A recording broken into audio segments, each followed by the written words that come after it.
যশোরের বাঘারপাড়া উপজেলার পৌরসভার হাটবাজারের ব্যবসায়ীদের সঙ্গে মতবিনিময় সভা করেছে বাংলাদেশ জামায়াতে ইসলামী। বাঘারপাড়া মহিলা ডিগ্রি কলেজে এ মতবিনিময় সভা অনুষ্ঠিত হয়।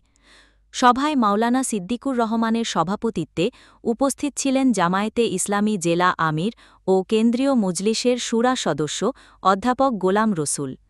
বিশেষ অতিথি হিসাবে উপস্থিত ছিলেন বাঘারপাড়া উপজেলা শাখার আমির জনাব রফিকুল ইসলাম সহ অন্যান্য স্থানীয় নেতৃবৃন্দ।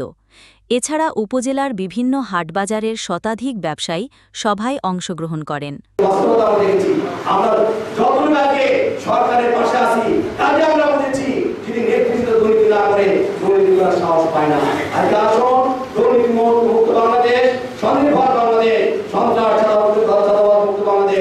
মানবিক বাংলাদেশ গড়ার জন্য আগামী দিনের নির্বাচনে আমাদের যে বিবেক আমরা দিয়েছেন সুচিন্তিত মতামত আমরা প্রয়োগ করবো।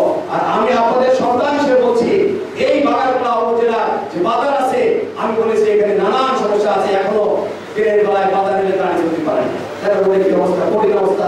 এই বাজারের উন্নয়ন একজন এমপি ইচ্ছা করে 6 মাসের মধ্যে সব করতে পারে, এত বড় এমপিদের কাছে থাকে। আমি যদি আমাদের বাঘারপাড়ার মানুষ যদি আমাকে সে সুযোগ করে দেয়, এই বাজারে যে সমস্যাগুলো আছে সকল সমস্যা আমাদেরকে